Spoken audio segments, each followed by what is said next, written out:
welcome again to another show. Today, my guest is Ian Proud. Ian was a former diplomat for Her Majesty's government in Moscow and is the author of a book covering his period whilst he was there in the embassy. Ian can tell us a little bit about the book in a moment. Since those days, he's now a regular commentator on questions of war and peace. He is the author of his own Substack, which is Peacemonger. I think we get a sense of what Ian's driver is, and he is a prolific author with very well-known and reputable public commentary websites, including Responsible Statecraft, where he informs me he has now got 29 essays published with them. And it's actually with one of those essays that I want to kick our conversations off today. Welcome to the show, Ian. Good to see you.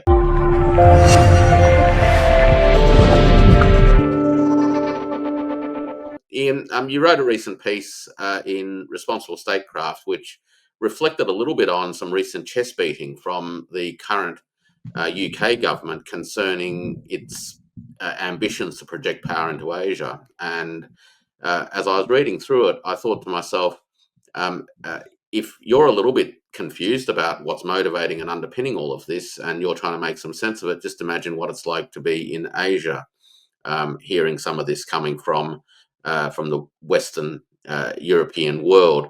So perhaps we can kick off there, Ian, and tell us a little bit about that piece. What motivated you to write it? Roughly, what is it about? What's your core thesis? And what are the learnings we can try to bring to the table on this question of the UK and Asia? Okay, Warwick, thanks for that intro. So the background to this is that the UK deployed a naval strike force, carrier strike group 25, for what is essentially a sales tour, to Asia to kind of sell British military equipment, including the prestigious HMS Prince of Wales aircraft carrier. It actually only comprises 4 Royal Navy ships because we don't actually have a very big Royal Navy, even though our ambitions are perhaps bigger than our assets. It's supported by some smaller vessels from other European navies, including the Norwegians, I think, and possibly the Dutch. I mean, it's quite small, but we're trying to big it up, and it's docked in Darwin, and our defence minister came along to Darwin in the context of very good UK-Australia bilateral kind of military connections, of course, and he made this rather bizarre comment that actually the UK, or he implied really, that the UK would be willing to fight China over Taiwan should we get to the point where China seeks through military means to reintegrate Taiwan, with China proper. So it's quite a remarkable statement that's picked up, by the press. And for me, I was surprised because the UK simply isn't big enough militarily on its own to take over China in any context. China's fleet, I believe, now comprises over 239 vessels, huge amount of shipbuilding since 2010, really. And what had kind of precipitated this outburst. Now, if I take a step back into the kind of modern history, if you like, clearly since Boris Johnson was Prime Minister of the UK, there's been an effort to kind of ramp up military industrial collaboration with Australia and with the US in the context of this AUKUS, agreement, Australia, UK, US sort of military agreement, which has a stated aim of kind of countering or sort of tackling the threat of Chinese expansionism in Asia, of course. I mean, that's the kind of the history to it. But in the modern day, actually, the UK government under Keir Starmer, at least, appears to be trying to do this kind of reset with China from the uber xenophobic kind of position of the Theresa May government onwards, in the UK, to something not quite as lame as the golden era of Sino-UK relations, which was very much pushed by the David Cameron government. He wants to kind of position the UK somewhere in between the two, sort of moderate, sort of progressive realism, a term that our Foreign Secretary David Lammy uses quite a lot. So that's what it means in practice, is being able to kind of, talk about things where we disagree, democracy in Hong Kong, Uyghur sort of Muslims, and that sort of thing. Also Taiwan, of course. But at the same time have actually mutually beneficial areas of collaboration. And that includes on the economics. And with UK kind of growth really struggling, and with a really imbalanced trade and investment relationship with China, a lot of investment has been put into actually sort of turbocharging the Chinese investment into the UK, not including sort of areas of critical national infrastructure, which is still quite sensitive, topic here, but nevertheless quite a comprehensive kind of reset with China, which still allows us in private to kind of disagree on areas, where we don't see, eye to eye. So in that context, and there's been visits to Beijing by the Foreign Secretary, our Chancellor of the Exchequer, the Finance Minister, if you like, our head of our armed forces, our National Security Advisor, just a week or so ago, for the Defence Minister to launch Hail Mary and say, well, yeah, but we'll still go to war with China over Taiwan, was quite a remarkable outburst. And I think that was the focus of my essay, saying, well, this is ridiculous. It's ridiculous because militarily, we can't fight China, but it's also ridiculous because it seems to swim against the tide of where the UK seems to be trying to reposition its relations with China, particularly in the context of an erratic and unpredictable Donald Trump, who wants to have tariff wars with China, with Europe, and frankly with everybody. Yeah, look, it caught us all a little bit by surprise too in Australia when the Australian government has been assiduously disciplined in its commentary in relation to the Taiwan question, sticking to the tried and true and well rehearsed lines that Australia doesn't support any unilateral change to the status of the Taiwan Straits and won't engage in any other hypotheticals. So it was a little bit odd, and perhaps as I'm trying to figure it out myself, it seemed that the UK Defence Minister just got a little bit caught up in the moment and became a little bit excited about being down here in the Antipodes, and perhaps that sort of sense of being in the far-flung old imperial dominions gave him a rejuvenated sense of what Britain once was, and he wanted to project it again. What do you what How else do you explain this? Well, I think that's fair. I mean, really, since the aftermath of 9/11, government has largely been driven by soundbite, particularly when it comes to areas of foreign policy, but not only that, to domestic policy too. And ministers like little more than to be stood on the deck of this majestic aircraft carrier in the Antipodes or anywhere in the world outside of civilized Europe and the US, and project their supposed power, even if that power is in fact a bit of a myth. So I think that's right. I mean, it's policy by soundbite, and for him, I think personally that was a bit of a gaffe, not least because Keir Starmer is angling to have a trip to Beijing later this year to continue that agenda, which was kind of kicked off at the back end of last year with David Lammy, the foreign secretary's kind of visit. So it is quite remarkable, but another sort of rather unsavory, demonstration of soundbite diplomacy, which is always, by the way, or in most cases, kind of self-defeating because it shows a lack of real understanding of the strategic context and the capabilities at our disposal to deliver upon the things that ministers make up on the spur of the moment.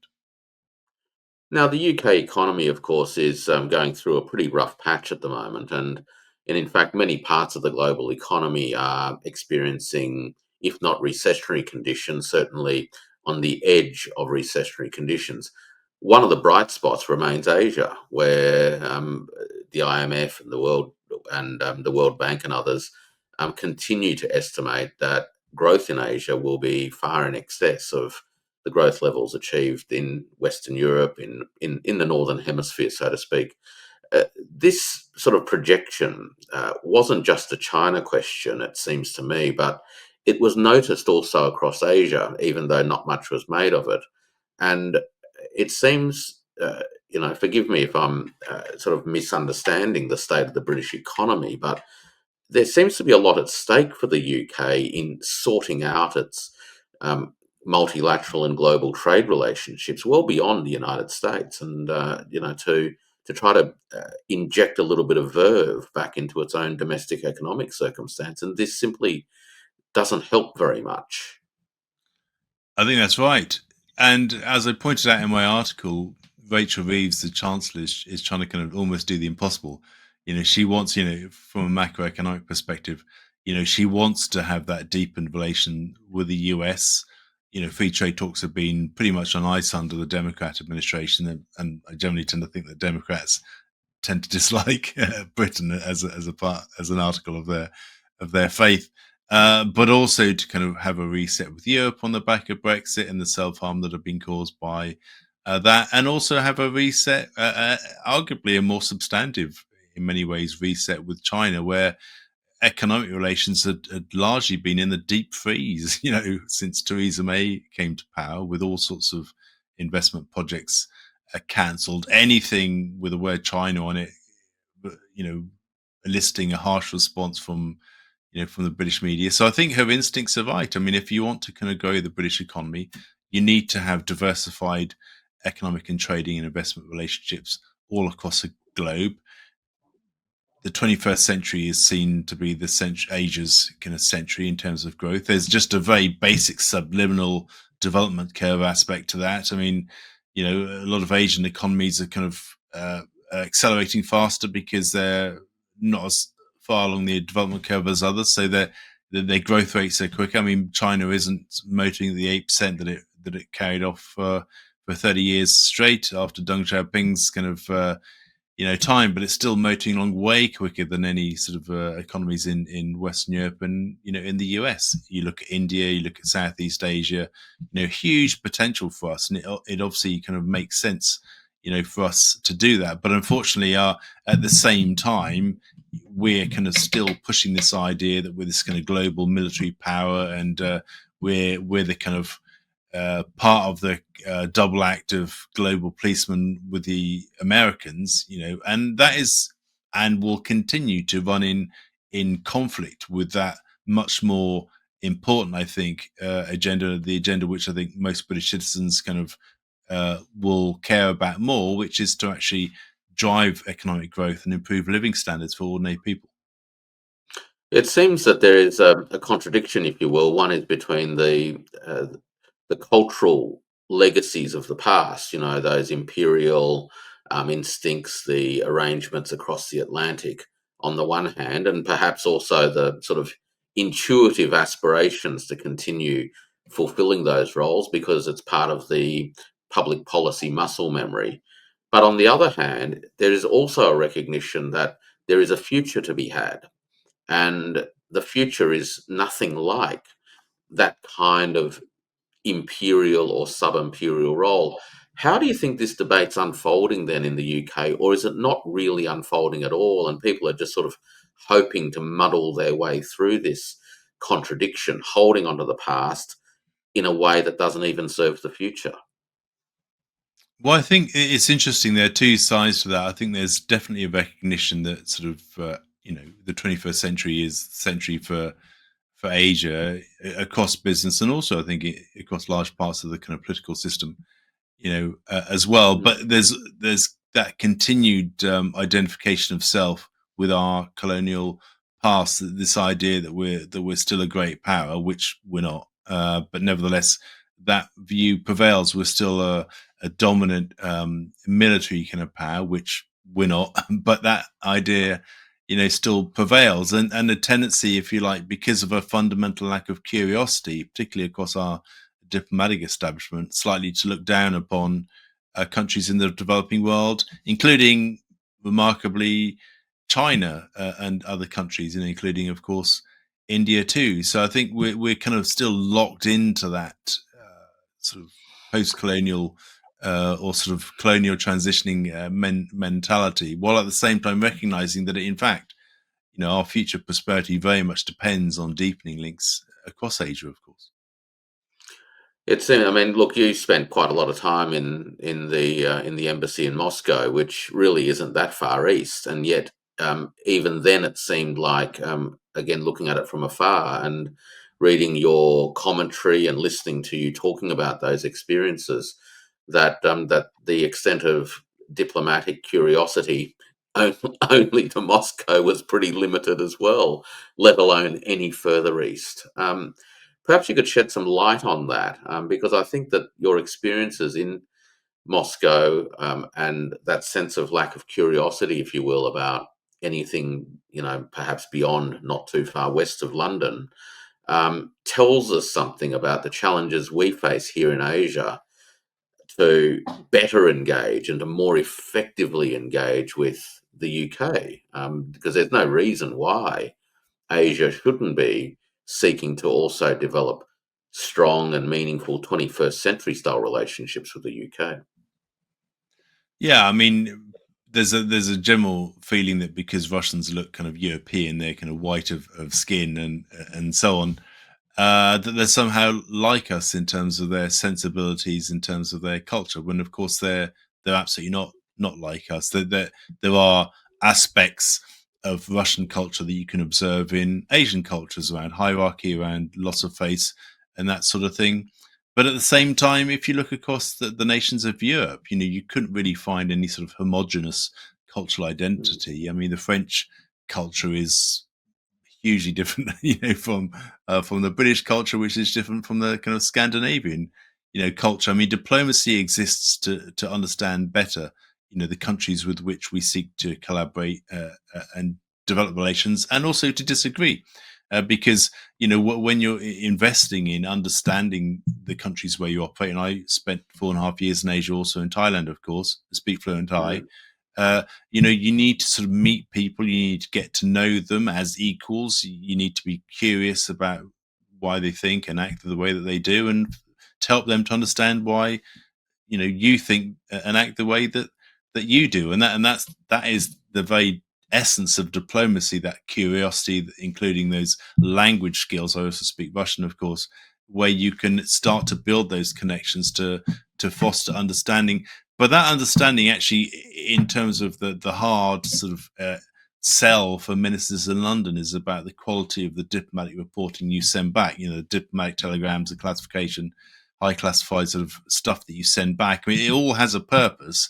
That curiosity is needed so that you can give well-informed, well-rounded advice to senior officials and ministers in London, so they can start better to understand, their interlocutors too. Right? That is that curiosity that you need. That's the kind of bedrock of diplomacy. And that has been eroded, certainly over at least the past 2 decades in the UK, if it was arguably ever there. I mean, that's a separate question, going back to the kind of colonial um, discussion. But I mean, that has been missing, and what it's been replaced by is by a sort of cohort, a sort of modern generation of diplomats who don't really see themselves as diplomats. They really see themselves as an extension of the policy establishment in London. They want to be doing policy. Understanding the countries that they're doing policy about is secondary to the need to be doing policy.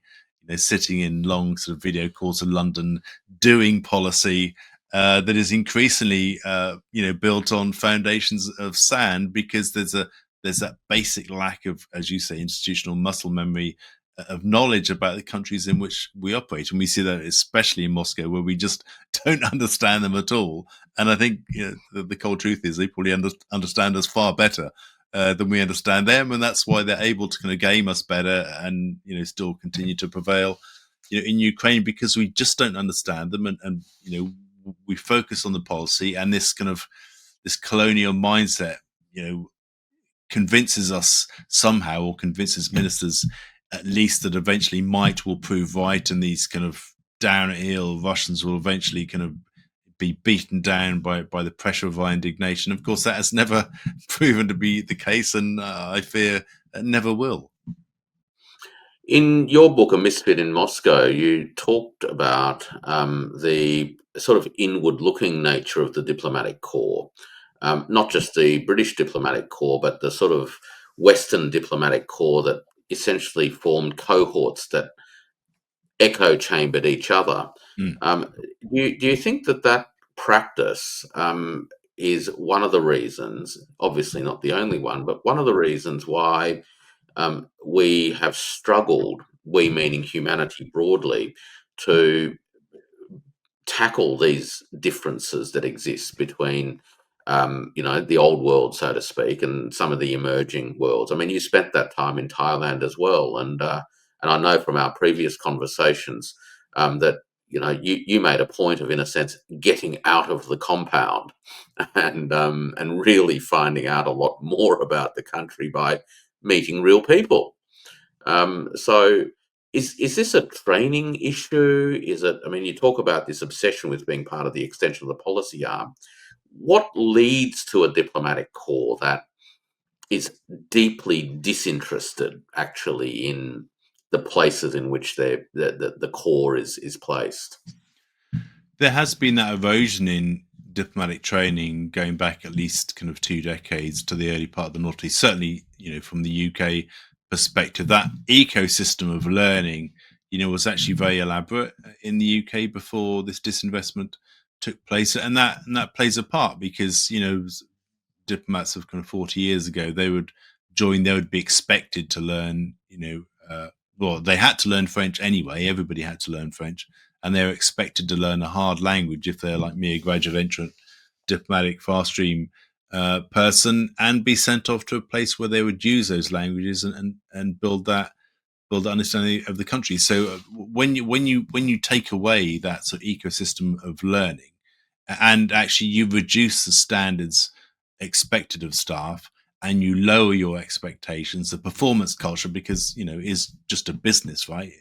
If you like, organization, then actually standards start to fall, and that muscle memory, those kind of people who were recruited 40 years ago have now retired, and the ones 30 years ago are in the process of retiring. Over time, you get fewer and fewer people who've been through that system, and more people, including recruited outside from industry, who have absolutely no hinterland in diplomatic tradecraft, and absolutely no training to allow them to kind of do their job. So the cumulative effect over time is actually really quite devastating. I think we're only just at the point of hitting that real cliff edge where we're getting to the point where the vast majority of our diplomats will have very little knowledge of countries and very little training to kind of to back them up. I describe it as a 000.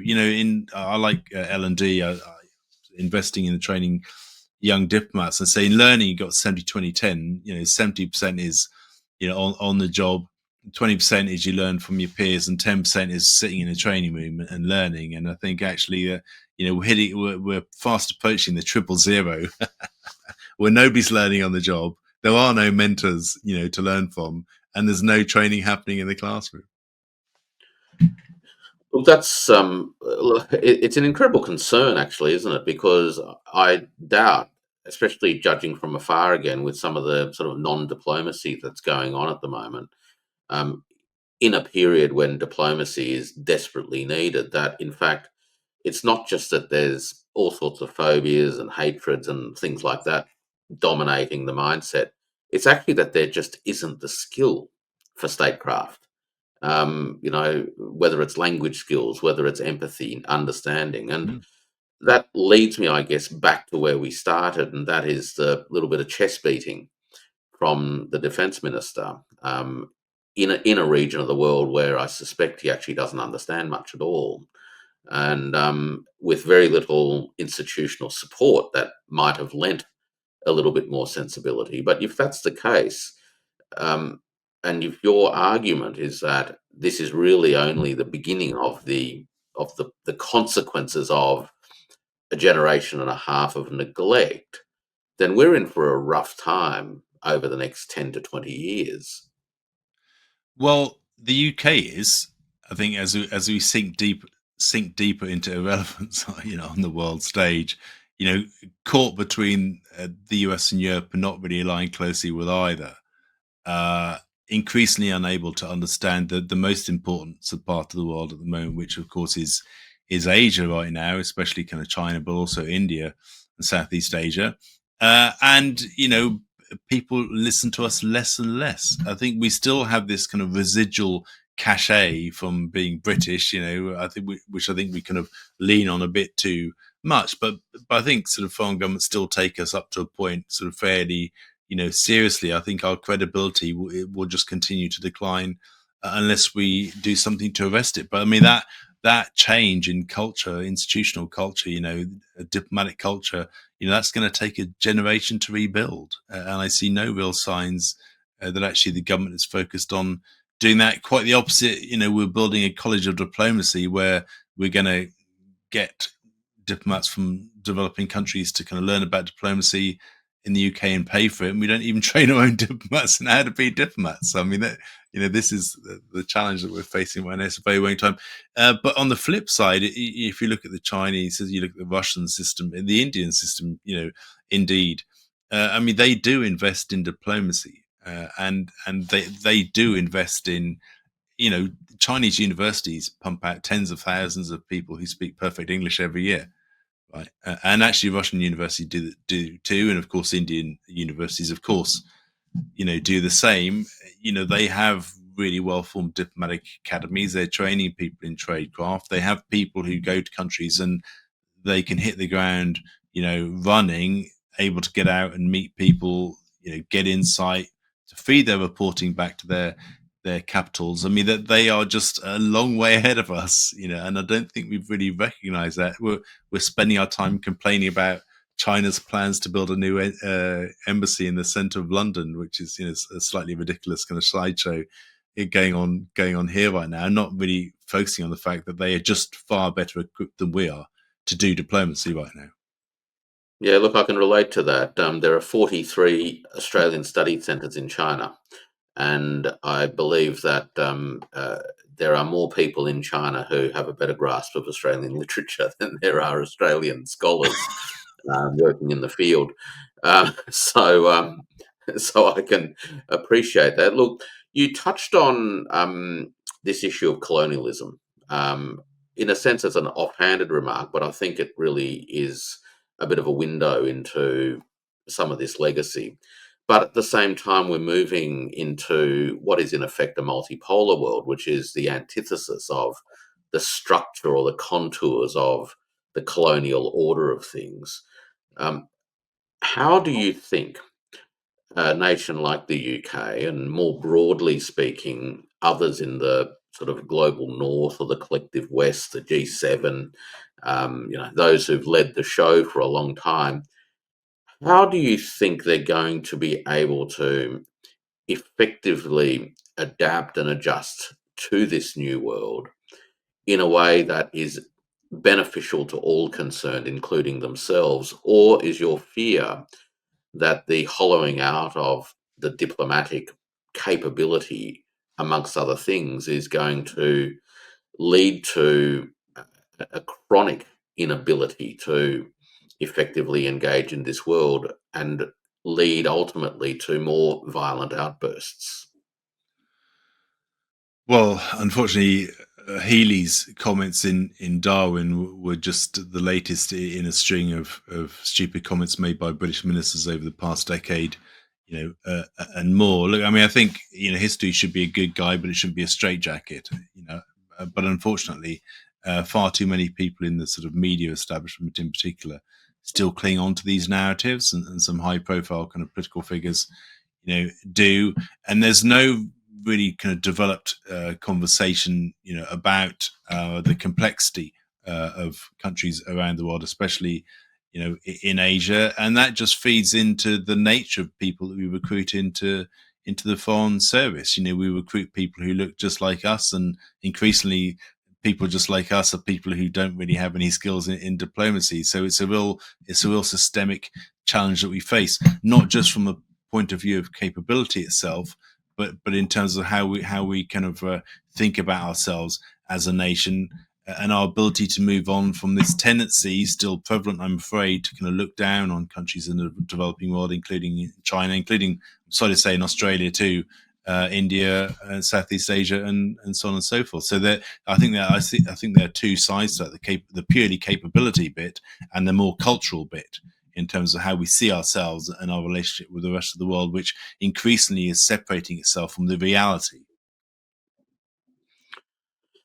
Yeah, look, it's a bit disconcerting, I must say, because the UK remains nonetheless a significant economy in the world, and as you say, it does have some legacy cachet, and yet um, uh, it has allowed itself perhaps to become hollowed out as a meaningful contributor to the development of a peaceful multipolar world, and by virtue of that, it seems to have uh, allowed itself to fall into that mode of being the deputy sheriff of the American empire.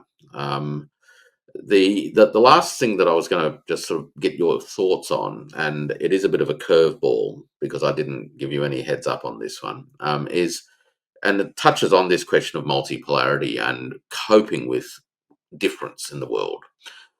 The Chinese government over the last few years have launched three major interrelated documents, which they call the Global Development Initiative, the Global Security Initiative, and the Global Civilization Initiative. And the Global Civilization Initiative basically says something like humanity shares the one planet, but amongst us, as this big family of humanity, there is incredible historical and cultural difference. We have many common points and many differences. And the only way we're going to get through all the things that are confronting us on this planet is if we can figure out how to acknowledge our differences, respect those differences, and nonetheless find a common path to shared objectives. Is there a sensibility in the UK around this proposition, or is it largely ignored or dismissed out of hand? Does the UK have the cultural capital at the moment to address this question of civilizational difference? Or is it still in that mindset where colonial enlightenment, if you will, remains the dominant trope? And that's really the only set of intellectual tools that exist at this stage for the UK to relate to the rest of the world. Yeah, I mean, I think on the latter point, I don't think we have those kind of tools in our army to kind of make sense of how we deal with difference, because our way of dealing with difference is, to go back to earlier points, locked in this kind of colonial mindset. And the reason I say that is because if you look at the UK's approach towards countries that were formerly colonies or somehow subjugated by the empire, you look at, for example, Saudi Arabia, you look at India, our posture with these countries, and which are vastly different from the UK, our posture towards these countries in geopolitical terms is vastly different from countries where that relationship didn't exist in the same way. And you think about Russia in particular, but you also, think about China. So where we can live with, the kind of chopping up of political distance in consulate generals in Turkey, from the Saudi side because of the depth of our relationship, activities against pro-democracy activists, in Hong Kong elicited a much sharper response, from us. So we kind of pick and choose, how we interact with difference depending on what our colonial legacy with those countries, has been, if that makes sense to you. So that there is no kind of there is no sophisticated, well-developed, nuanced way to kind of deal with every country as it is. Rather, we pick and choose the countries that we like for historical reasons, and the countries that we don't like for other kind of wider historical but also geopolitical reasons, rooted in difference in the present day since the end of the Second World War. Well, with that sort of legacy, I guess, Ian, it does make it very hard to achieve change and to from the inside out, so as to better to be better equipped to deal with a world that is changing around us. Look, I just want to thank you for the time that you've given me. It's been actually an incredibly educational insight into the inner workings, if you will, of the world of a very established and mature diplomatic ecosystem that nonetheless is, shall I say, all at sea in an evolving world. Ian Proud, thank you very much for your time. People will be able to find Ian's work in the description below, and I'd encourage you to not only check out Ian's work, but to perhaps grab a copy of his book as well. Thanks, Ian. Cheers, Warwick. Nice talking again. If you liked that video, please like, comment, and subscribe. It really helps the channel. If you'd like to see more from TIO, check out the Substack link. Or if you'd like to see more from me, check out my Substack in the description.